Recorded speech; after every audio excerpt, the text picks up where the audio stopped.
on a lower cost base. There is no way around it. But if you do all three things, I think magazine will be a very attractive and very good business for the foreseeable future. I mean, this issue of well, what I often wonder about is the advertiser mentality, because, you know, the advertisers have been funding magazines for all these decades. And you're talking about measurability. Once more measurability can be developed on the website, do you think that the advertisers may get over the hesitation they've had to move the lion's share of their spending? Because in a way, the problem of the magazine business comes from a collective failure of will on the part of the advertisers, or failure of belief, and maybe it's justified or not, but they certainly have never put their money on the magazine online piece the way they have in the print piece. And so, what do you think? But that is a general CPM or banner problem, if you want so. You know, CPM is a currency where you pay per 1,000 euros, which means that the risk that you do not convert is 100% with the advertiser. CPC, you share the risk, and CPO, the full risk is with the media company. So in an area or in a time when you see lots of oversupply of space, and if that oversupply is even faster growing than any demand, it's very tough to believe that CPM will have a more important role in future. So that means you have to be closer to transactions to convert better, to get more income, and that is a hard thing for many magazines, not for all magazines online, for many magazines online. It's interesting to hear that, though, having just spent a year and a half looking closely at Facebook, because, you know, you're saying there's all this essentially excess inventory. One of the interesting things about Facebook is that in advertising, it always drastically limited its inventory, not because of trying to raise revenues, exactly, trying to improve the user experience, but maybe you all have created too much inventory. I don't know. Is there a possibility in that? In some, we have created too much inventory, and we do so every day. The point is that we have to understand that there is journalistic energy and power out there more than traditional media is able to pay. So many people are willing to do things online, put things online, not being paid, but being promised that they get a certain share of the advertising that comes out. In traditional media, that is absolutely impossible. But that is the rule in internet. And as long as we have much more talented people that are willing to do that on a revenue share basis, we will see oversupply. But also that makes it a good business because you can't lose as much money, right? I mean, if they're doing it on a revenue share basis, magazines can get no ads and you still got to pay the journalists, right? That is exactly what Suite 101 is doing. But for a traditional media company to do that with your own journalists is a difficult challenge. I'm not recommending it, don't get me wrong. Forgive me for asking you to vacate your chair momentarily, but or vacate your chair and invite another guest on stage. David Drummond, please. Oh, we're going to slide over. It's sort of like a talk show here. And like I said, with Tom, we will continue to hear plenty more questions from Paul also. I hope from you, and we're going to try to use our time as conservatively as we can to get plenty of time for discussion. So David, we've been talking tons about media up here, and forget about that. Let's talk about China. Because, you know, David is the person at Google who has been managing this whole confrontation with China that we've all been reading about. And frankly, I have a friend who's very foreign policy minded, who said to me the other day that he could never remember another time when a corporation challenged the sovereign state to the degree that Google has just challenged China, and the foreign policy crisis that has essentially erupted because of a company's deliberate behavior of principle and China's complex response. So I guess the first question then is, David, is the world seeing this for what it really is, and how do you think we ought to be thinking about this this decision that Google made to tell China, you're not going to filter your results, and if they don't like that, you might just leave entirely? Sure. Well, when you put it that way, it's an international incident. I'm worrying that we should have, maybe we should take it back. But I think we're. Here's the thing. Well, here's the way to. Steve Ballmer say something? He perhaps did. But here's the way to think about it. Look, always uncomfortable with being in China and having to censor search results. We don't operate that way anywhere else in the world. And we said at the time when we went in that we were doing it, we made an exception essentially for China because we thought that by being there, we could be a force for openness and help sort of the internet sort of grow there and perhaps persuade the government to sort of let up on some of the controls around the internet. Now, the fact of the matter is that hasn't happened. And indeed, things have gotten tighter and more closed in China. We said at the time 4 years ago that if that were to happen, we wouldn't think twice about reconsidering our position.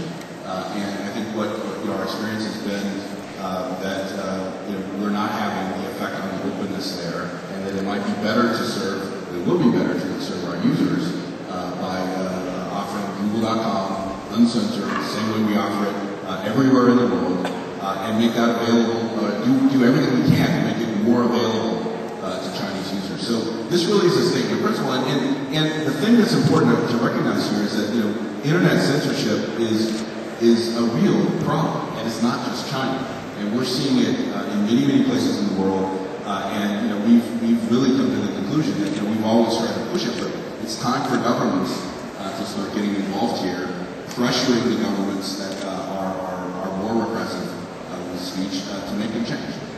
Well, you seem to have had that effect on the United States State Department, but there was also this connection to the hacking of email of human rights activists. So it kind of confused some of us because it was sort of like, oh yeah, you're going to do this to us, well we're going to do this to you. Explain the connection. Well, here's the connection. So one thing that we knew about this attack that we discovered in December is that it did come from China. It was organized. And it was politically motivated. It was very clear that the hackers were actually after the ability to hack into Gmail accounts of human rights activists who were interested in China. And then on top of that, we discovered that separate from the actual attack on Google, that there were direct attacks on Gmail users. Again, Gmail users who were human rights activists in China, but also in Europe, in the United States. And that was virtual attacks or what? Attacks meaning phishing attacks. So in other words, they would found ways to compromise the accounts. So the accounts, we discovered that people's accounts were being accessed by third parties, and in a fairly broad way. Like there were dozens of such incidents. And so when we looked at that combined with what I just described about the climate and the increasingly closed environment, even more closed environment in China for an internet company.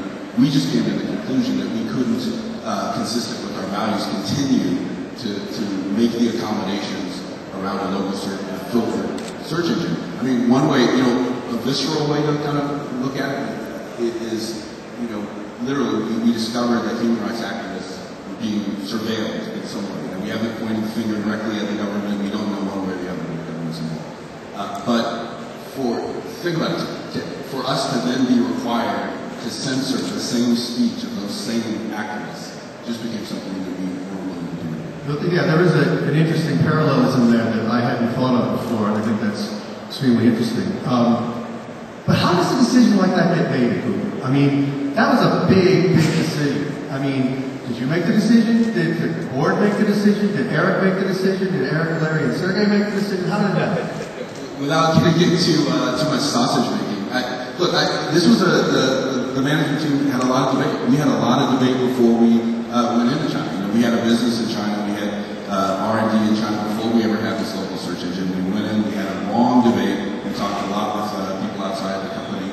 And similarly here, we had a big debate about it. I mean, there are, without naming any names or anything, but we have, there are different positions. There's still, some could take the position that it's still better to stay and serve users because the vast majority of the information in Google is not censored. I think the majority view, the strong majority view, and we're all unified behind this, is that now this was the time to not do this anymore. Well, we know that Sergey, being an emigre from the Soviet Union, has strong opinions about this kind of thing, but so who made the final call? This was, again, like lots of decisions at Google, we argue about it. We argue about things. We argue it through, and we try to rely on the data. Did it go to the board? I don't think I don't want to talk more about our sort of integration process. But this is a decision that the whole company, from the board down to throughout the management team, we're all in support of this. Okay. Well, let's go back to media. Or not. Let's not. Wait. Let's stick with this because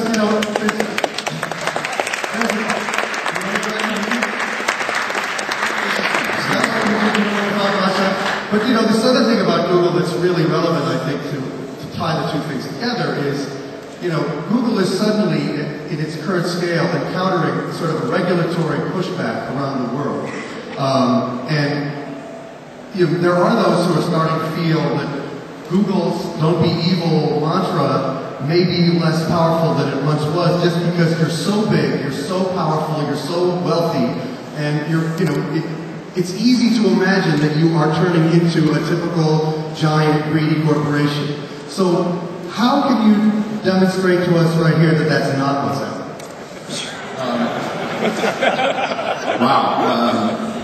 How much time do you have? No, I think, look, the China system, I think, is an example. Look, when we went public, we made very clear to our investors that we weren't sort of the typical company, and that we might do things that you might think are crazy, but we're going to do things that are consistent with our values, and above all, we're going to continue to innovate.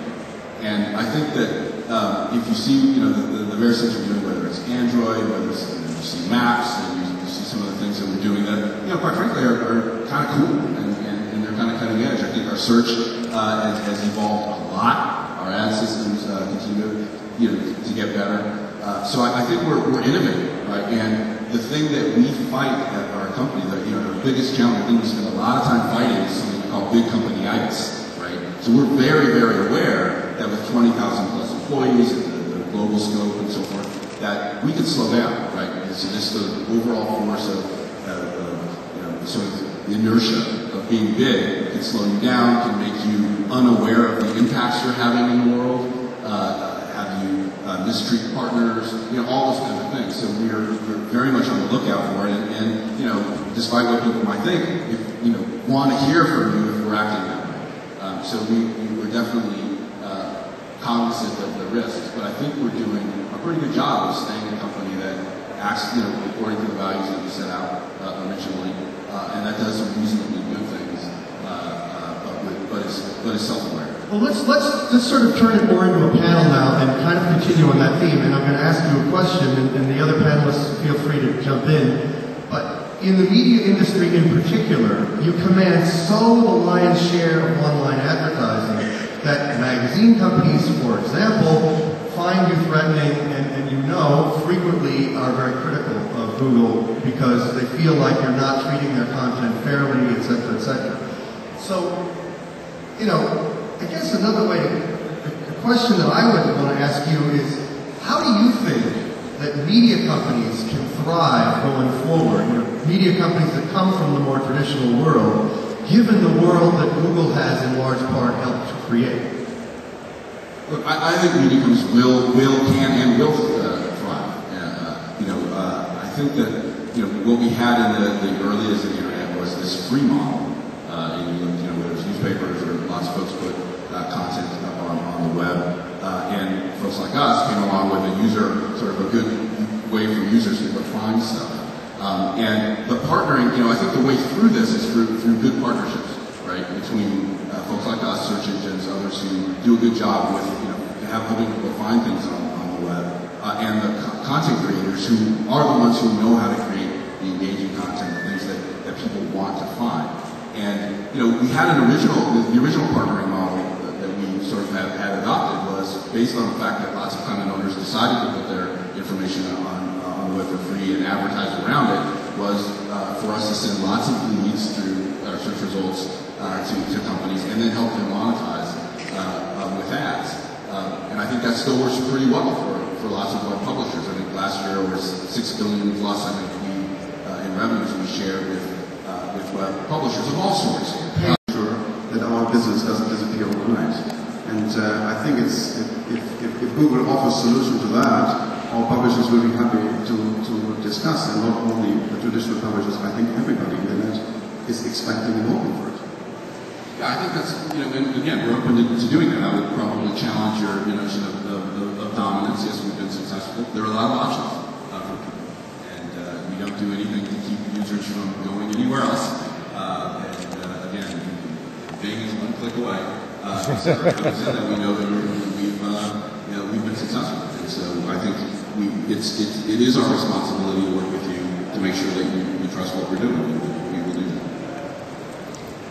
When you are saying it's one click away, you can go there. You own the highways, and you are saying, if you don't want a car, you can go by feet, and there are some. That's not true. You can go buy another car that works pretty darn well. In the case of or many other search engines. We have a lot of topics up here we can talk about for a lot longer, but I want to hear from the audience, and there's a hand. So a quick question, and let's try to get it.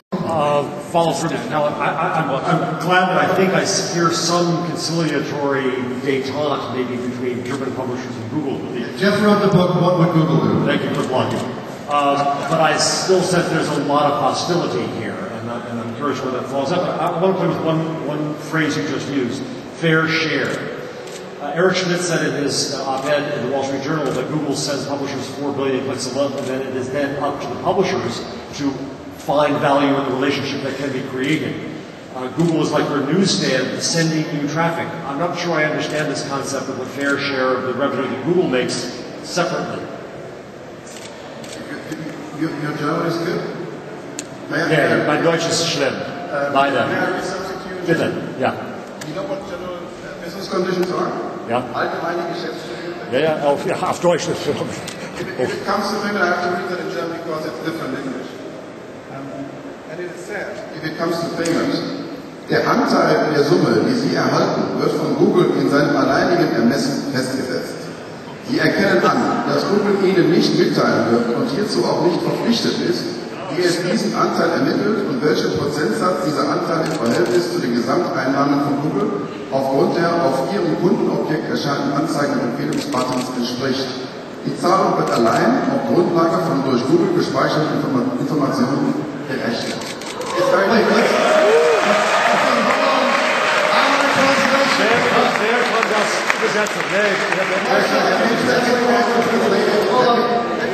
Let me try to translate. I just want to be so everybody can jump in and help me. So it is said that your part in what you get from Google is only in the discretion of Google. You acknowledge that Google will inform you, but is not in charge of giving you more information about the percentage and about the way it calculates what you get. The payment is done only on the basis of information which is saved by Google. So you're asking for a fair share of AdSense, not of other traffic? Yes, sir. Just AdSense? Yes, sir. That puts a fence around it. Thank you. Basically saying if there's 6 billion, how should the recipients know that it shouldn't have been 9 But it's the AdSense that's on your sites. I can tell you that the significant majority of the revenue goes to the partner. Could we possibly be more transparent about that? Vast majority. I'm talking most of the revenue. We do that with all of our partners, and it's very good. What percentage? It varies depending on the type of partner, but we've got well north of we've got most many partners at at 80, some at 90. We have Partners know which category they're in? That's what many of them do. The capitals are nice, but there are a lot of $6 million is a lot of money, and we haven't disclosed the number, but maybe in the future we'll think about doing that. Wow, that's Okay, that was quite interesting. I think that's one. Okay, sorry. By the way, We only have 1 minute and 25 seconds. I make another point. I think it's very important that the point that Jeff just raised, when people talk about fair share, about the revenue that we're talking about, I interpret most of what's been talked about in this fair share concept to mean that somehow the revenues outside of AdSense, that is to say the revenues generated, say, on the Google site, somehow need to be shared because that's being done at the expense of publishers. And I think people need to understand that's just not true. We generate our revenue when someone puts in a commercial query for a camera or something like that. News queries don't actually generate any revenue because you don't put ads next to a query about Afghanistan and the like. So I just want to make that point pretty clear. But we are looking for anecdotal solutions. Ik hoffe.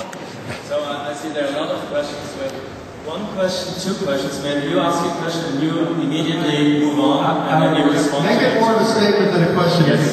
I will yield to Esther question. I'm not sure, Mrs. Esther, I mean this seriously, but to bring it closer to home, if you lose your lawsuit in Italy, are you going to move out of Italy? What's the lawsuit in Italy? The lawsuit is Google, 4 Google employees, if I'm right, are personally liable. That would include me. Yeah, are liable to be being put in jail because of something posted by somebody else about a boy who is disabled mentally, and they took it off within a few hours, and now the Italian government wants to put them in jail. Prosecutor in Milan has brought a case, but we expect to win that case. It's a blatant violation of European law. But it's Italy, you may lose. That's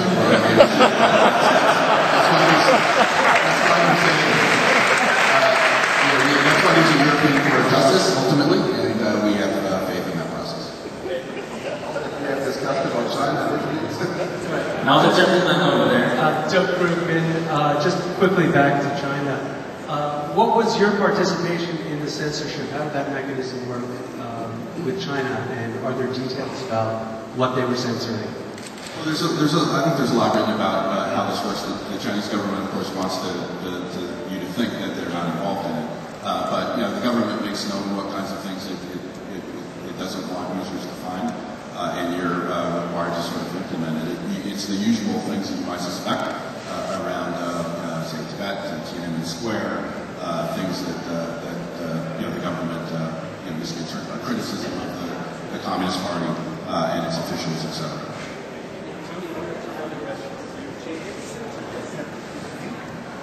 Yeah. Okay, it's related actually. This is indeed from a Worldwide Workshop in New York. As we speak right now, millions of students in American public schools and also in European countries are blocked and censored from using Google Tools, Blogger, YouTube, etc. And that is, again, something that I believe you should put pressure on governments to really not allow that, because I think every citizen should have the right to use these tools and to actually grow and learn with these tools, especially those who cannot use it at home because they don't have technology and can only use it in school. Just for clarity, what's the reason why they're being blocked? Because it can lead them to bad content, right? So it's censorship. It's actually controlling, preventing, and blocking citizens in the United States and all the schools that we work with. We work very hard to open it, but I think it's a very similar case to China, believe it or not. I'm not sure I would equate it with China. I want to be provocative. But I think there are probably things that schools could do, and we could, we're trying to make it easier for them to make schools accessible without being concerned about, because these aren't adults, right? And so I think it's reasonable to say that whether it's a parent or it's a school that's taking care of them during the day, to be a bit paternalistic about what they might find on the internet. But there are ways, it seems to us there's ways to police that, and we would hope that schools would make more access available. Everybody has the right for access. One last question. I'd like to touch it. Your name is? Andreas Albert from Delegate. And question to Google. I think we all agree that mobile and internet will be one of the key drivers for the next couple of years. And I think we all know that Google is making a lot of progress in picture recognition. Towards the topic of privacy, what I think is a risk there. I think it will be practically pretty soon possible that you can make with a mobile phone and a Google search a face recognition of everybody. Is that a borderline where you will step back to switch over? Because I think if it's possible that everybody is keeping his photograph in front of everybody and can identify all the information existing on a person in the web, that will shock a lot of people, and definitely they will not like it. Is it something where you are concerned about too? Sure. Yes, I would be concerned about that. I mean, the technology is here and coming and getting better, and there are a lot of important social implications to it. And I think that before rolling that out, I think whether it's Google or anybody else, we ought to very carefully consider, and we will very carefully consider, with lots of groups outside of Google, how that can be done in a way that's reasonable. But Wow, so many issues, really good stuff. Thank you all three of our panelists.